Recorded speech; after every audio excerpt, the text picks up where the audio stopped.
You know, in the world of geopolitics, things can just shift in an instant. And that's exactly what seems to have happened here, with this flood of huge announcements about Iran, Israel, and the all-important Strait of Hormuz. It's a lot to process. So we're going to break it all down and try to understand what's really going on. Okay, so it all kicked off with this bombshell announcement, a promise from Iran, to never again close the Strait of Hormuz. And you have to remember, this is the choke point for something like a fifth of the entire world's oil supply. For a region that's constantly on a knife's edge, this is an absolutely massive deal. But of course, a promise like this doesn't just come out of thin air. So what on earth led to this moment? To really get the full picture, we're going to look at the U.S. blockade on Iran that seems to have set the stage. Then we'll get into the surprise ceasefire between Israel and Lebanon. We'll also see how the markets reacted, because oh boy, did they react, and what the political fallout looks like.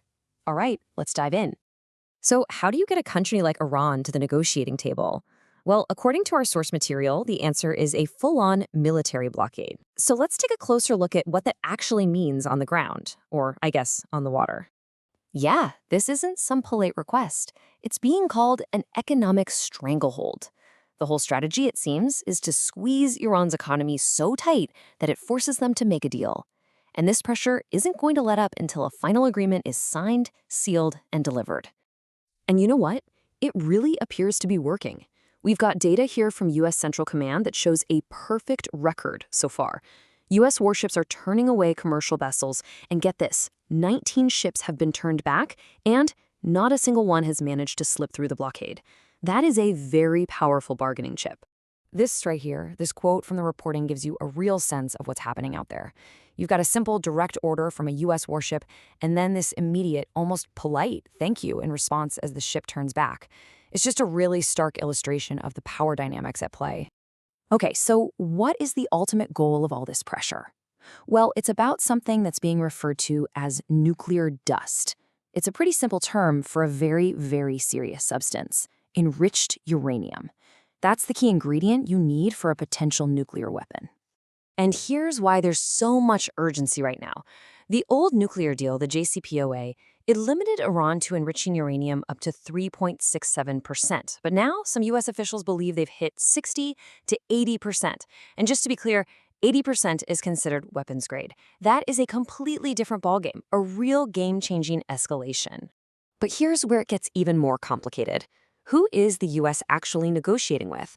Well, according to commentary from Lieutenant General Keith Kellogg, it's not the regular Iranian government.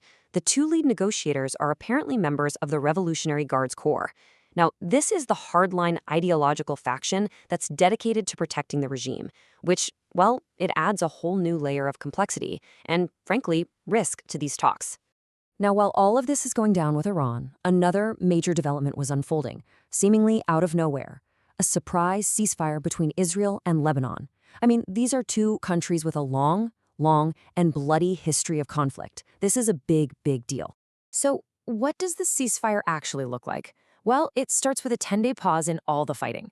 But the real headline here, the thing that makes you sit up and take notice, is Lebanon's reported promise to take care of Hezbollah, Iran's incredibly powerful proxy force right on Israel's border. And to top it all off, we might even see both leaders at the White House in the next few days. I mean, wow. But not everyone is popping the champagne just yet. The source material also made sure to highlight the skepticism from some inside Israel. They remember a very similar deal falling apart just 2 years ago. So for them, the key isn't just a signature on a piece of paper. It's about seeing real, concrete action against Hezbollah's influence in Lebanon. With all this drama unfolding in the Middle East, you can bet the world's financial markets were watching very, very closely. And their reaction to these announcements was immediate, and it was dramatic. Let's just look at the numbers. So the first sign came straight from the U.S. stock market. The Dow Jones just surged over 1,000 points.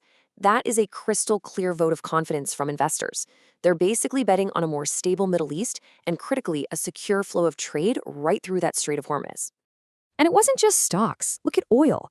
The price of crude, which had been over $100 a barrel, dropped by 10%. So why did that happen? Well, it's pretty simple. A secure Strait of Hormuz means a more reliable, predictable supply of oil to the rest of the world. It is a perfect example of how geopolitics can directly impact the global economy.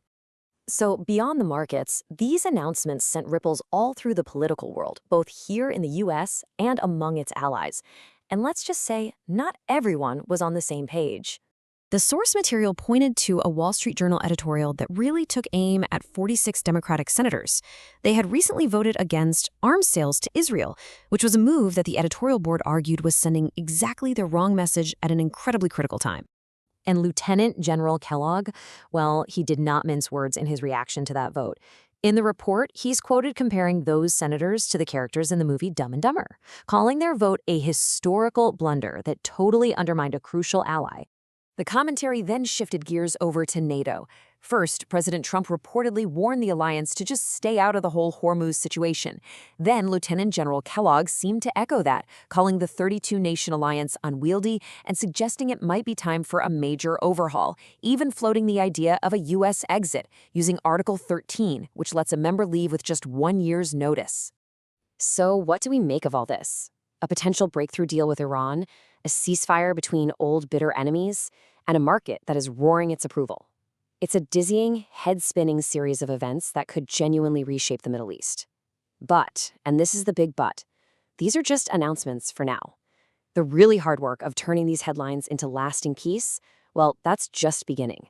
The real question is, can they pull it off?